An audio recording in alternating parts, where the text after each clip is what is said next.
Allez, on se lance dans le concret du process maintenant. Avec l'étape numéro 1, on va aller sélectionner les données clés à contrôler. Donc, bien souvent, on a des extractions qui ont vite plusieurs dizaines de colonnes, voilà, et qui sont assez conséquentes. Donc, on ne peut pas se permettre de réaliser les contrôles qualité sur tous les champs, parce que voilà, ça prendrait beaucoup trop de temps.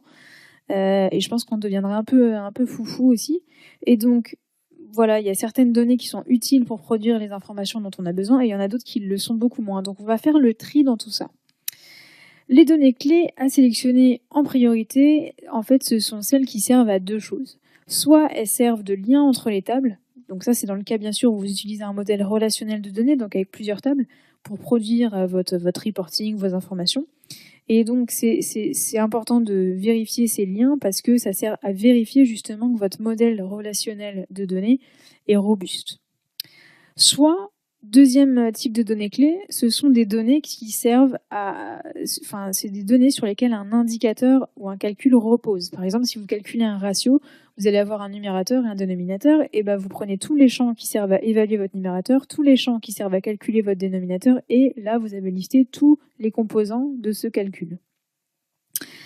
Alors, d'abord, identifier les champs qui servent de lien entre les tables. Alors ça, je répète, mais c'est bien sûr dans le cas où vous manipulez plusieurs tables de données qui sont reliées entre elles grâce à un modèle relationnel de données.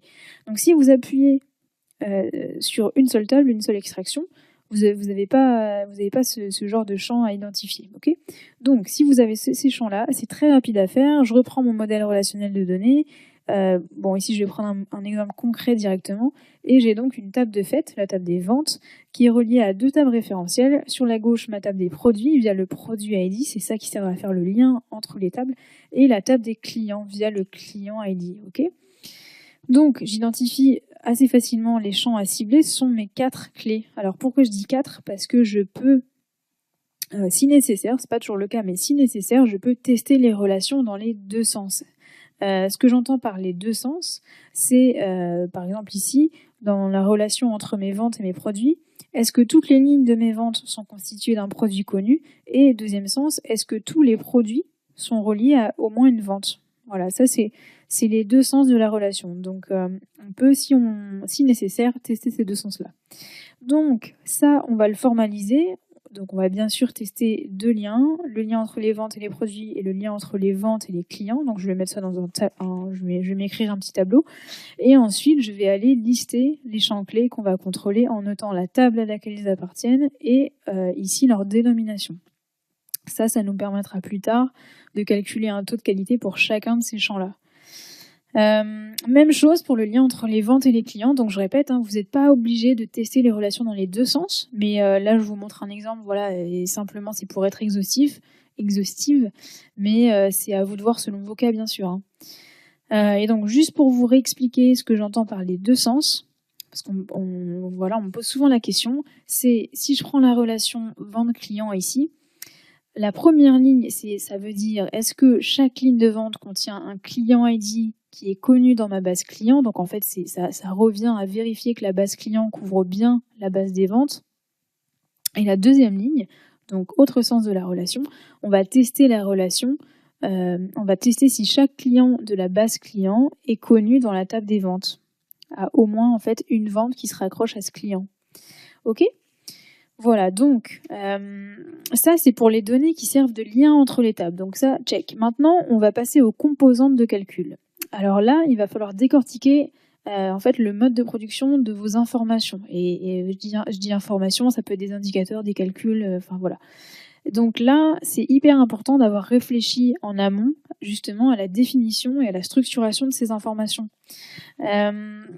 Donc, on va repartir de l'information, en l'occurrence un indicateur, que vous souhaitez calculer, et on va tirer les fils. Et donc, il faudra bien aller jusqu'au bout de ces fils. Par exemple, si je souhaite représenter la somme des ventes en fonction de différentes géographies des clients, que sont le département et la région, je vais bien sûr lister ma première donnée clé, c'est le montant hors taxe de ma table client, et de ma table des ventes, mais je vais aussi lister mon code postal qui est dans ma table client. Et ce code postal, pourquoi il est clé ? Parce qu'il sert de matière première pour évaluer le département et la région, qui sont vraiment les données qui sont clés dans l'évaluation de mon information.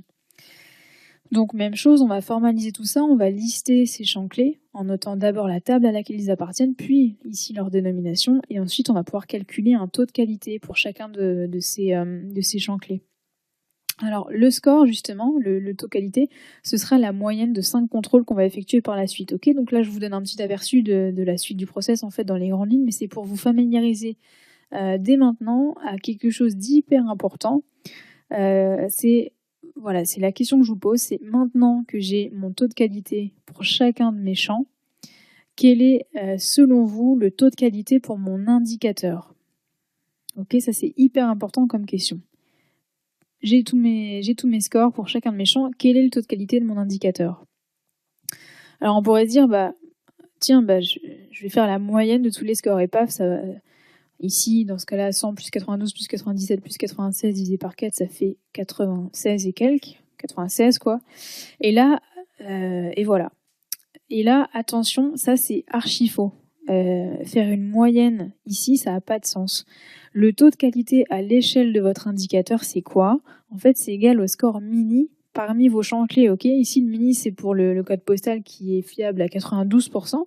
Et donc, par conséquent, mon indicateur, lui aussi, sera fiable qu'à 92%, puisqu'il s'appuie de toute façon sur mon code postal. Donc forcément, si mon code postal est fiable qu'à 92%, mon indicateur ne peut pas être fiable à 96%. C'est vraiment, ça se communique quoi. On prend toujours le mini des scores qui sont les scores de chacun des champs. Voilà. Donc maintenant, pour terminer sur cette étape, sur la pratique, j'en profite pour faire un petit détour par le template qui est vraiment là pour vous aider à formaliser et à suivre votre travail. Donc on va reprendre ce fichier. Donc vous voyez que si je reprends le guide, qui est un peu la page d'accueil en fait du fichier, je vais aller dans les données clés sur lesquelles je retrouve certaines zones avec des numéros qui correspondent à nos étapes. Donc si vous êtes un peu perdu, vous pouvez aller voir les petites explications en orange ici en haut. Donc nous on est à l'étape 1, lister les données clés. Donc c'est ce qu'on va faire dans cette partie. Et je vais aller renseigner en première colonne le type d'information, donc soit un indicateur, soit un lien. Et puis après le nom de la table et enfin le nom des champs que je me suis listé. Et ça, je vais le faire sur tous mes champs clés que j'ai finalement identifiés. Donc voilà, cette étape, c'est vraiment le point de départ du reste. Ça permet de débroussailler un peu nos données, de faire le tri entre l'essentiel et puis les restes. Et alors là, bien sûr, il y a toujours un arbitrage à faire qui consiste en fait à sélectionner les données clés, mais juste la bonne quantité pour pas virer après dans l'usine à gaz, quoi. Et le premier réflexe qu'on a, c'est qu'on a envie d'un peu tout mesurer et de tout contrôler. Et ça se comprend. Hein. On est tous, je pense, des gens rationnels et cartésiens, et du coup, on a envie de mesurer un grand nombre de champs. Mais après, il faut faire la part des choses entre devenir un maniaque de la donnée ou faire un travail sérieux et prioriser surtout. Donc, pour faire un travail sérieux et prioriser, ce que je vous conseille, c'est un peu comme quand on fait du 5S ou un peu aussi comme quand on range son grenier ou ce genre de truc. Vous faites une première sélection. Vous faites d'abord, vous notez les champs clés qui vous paraissent indispensables. Voilà, vous voulez noter. Et après, vous repassez dessus, vous relisez la liste et vous vous demandez si chacun d'eux est vraiment, vraiment nécessaire. Ok, ça permettra peut-être de réduire un peu votre liste et voilà, de vous en sortir un peu mieux. Faut aussi peut-être, avant de faire ce travail, si ça peut aider, vous fixer un ordre de grandeur, c'est-à-dire que vous savez que sur chacun de ces champs clés, vous allez faire jusqu'à 5 contrôles. Et peut-être que ces 5 contrôles, chacun d'entre eux prend 10 minutes, un quart d'heure. Si, au bout d'un moment, vous irez plus vite que ça, mais on peut estimer ça à 10 minutes. 10 minutes. Donc vous faites votre nombre de champs clés fois 5 fois 10 minutes, ça vous donne le temps que vous prendra la mise en œuvre de ces contrôles qualité.